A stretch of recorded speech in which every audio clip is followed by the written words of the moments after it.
ಇನ್ನು ಹರಿಯಾಣದಲ್ಲಿ ಕಾಂಗ್ರೆಸ್ ಗೆಲ್ಲಲಿದೆ ಅಂತ ಸಮೀಕ್ಷೆ ಹೇಳಿತ್ತು. ಆದ್ರೆ ಹರಿಯಾಣ ಜನ ಮೋದಿ ಮೇಲೆ ವಿಶ್ವಾಸ ಇಟ್ಟಿದ್ದಾರೆ. ಬೆಂಗಳೂರಿನಲ್ಲಿ ಬಿಜೆಪಿ ಶಾಸಕ ಜನಾರ್ದನ್ ರೆಡ್ಡಿ ಹೇಳಿಕೆಯನ್ನ ನೀಡ್ತಿದ್ದಾರೆ. ಹರಿಯಾಣದಲ್ಲಿ ಎಲ್ಲಾ ಸಮೀಕ್ಷೆ ಮೀರಿ ಬಿಜೆಪಿ ಗೆದ್ದಿದೆ ಅಂತ, ಆದ್ರೆ ಮತ್ತೆ ಮೋದಿಗೆ ಕ್ರೆಡಿಟ್ ಅನ್ನು ಕೊಡುವಂತ ಕೆಲಸ ರಾಜ್ಯ ನಾಯಕರು ಮಾಡ್ತಿದ್ದಾರೆ. ಬಟ್ ಇಲ್ಲಿ 10 ಸೀಟನ್ನ ಗೆದ್ದಿರುವಂತದ್ರ ಬಗ್ಗೆ ಕೂಡ ಅಲ್ಲಿ ಮಾತನಾಡ್ತಾರೆ. ಎಲ್ಲ ಭಾರತೀಯ ಜನತಾ ಪಕ್ಷದ ಕಾರ್ಯಕರ್ತರಿಗೆ ಸನ್ಮಾನ್ಯ ನರೇಂದ್ರ ಮೋದಿಜಿಯವರ ಒಂದು ಆಡಳಿತದ ಬಗ್ಗೆ ಇದ್ದಿದ್ದ ಒಂದು ಗೌರವ, ಹರಿಯಾಣದಲ್ಲಿ ಬಿಜೆಪಿ ಭಾರಿ ಅಂತರದಲ್ಲಿ ದೊಡ್ಡ ಪ್ರಮಾಣದಲ್ಲಿ ಇವತ್ತು ಗೆಲುವನ್ನು ಸಾಧಿಸ್ತಾ ಇದೆ ಅನ್ನೋದು ಸಂತೋಷದ ವಿಚಾರ.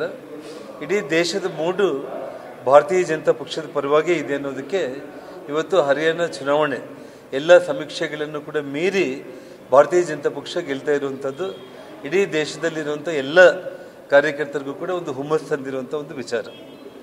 ಅದೇ ಒಂದು ರೀತಿಯಲ್ಲಿ ಜಮ್ಮು ಕಾಶ್ಮೀರದಲ್ಲಿ ಇವತ್ತು ಕಾಂಗ್ರೆಸ್ ಪಕ್ಷ NCP ಜೊತೆಯಲ್ಲಿ ಸೇರಿ ಇವತ್ತು ಅವರು ಬಹುಮತದ ಹತ್ರ ಹೋಗ್ತಾ ಇದ್ರು ಕೂಡ ಭಾರತೀಯ ಜನತಾ ಪಕ್ಷ ಹೆಚ್ಚು ಕಡಿಮೆ 30ಕ್ಕೂ ಹೆಚ್ಚು ಸೀಟ್ಗಳನ್ನು ಈಗಾಗಲೇ ಅವರು ದಾಡ್ತಾ ಇದ್ದಾರೆ.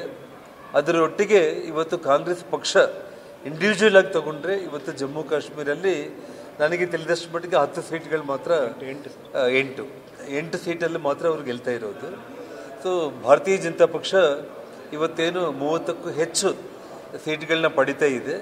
ಬರೋ ದಿನಗಳಲ್ಲಿ ಜಮ್ಮು ಕಾಶ್ಮೀರಲ್ಲೂ ಕೂಡ ಒಂದು ದೊಡ್ಡ ಪ್ರಮಾಣದಲ್ಲಿ ಬಹುಮತದಲ್ಲಿ ಭಾರತೀಯ ಜನತಾ ಪಕ್ಷ ಅಧಿಕಾರಕ್ಕೆ ಬರೋದ್ರಲ್ಲಿ ಯಾವುದೇ ಒಂದು ಅನುಮಾನ ಇಲ್ಲ ಅನ್ನೋ ಮಾತನ್ನು ಹೇಳ್ತಾ, ಈ ಒಂದು ಸಂದರ್ಭದಲ್ಲಿ ಇಡೀ ಕರ್ನಾಟಕ ರಾಜ್ಯದ ಎಲ್ಲ ನಮ್ಮ ಭಾರತೀಯ ಜನತಾ ಪಕ್ಷದ ಕಾರ್ಯಕರ್ತರು ಕೂಡ ತುಂಬ ಖುಷಿಯಾಗ್ತಾ ಇದ್ದಾರೆ.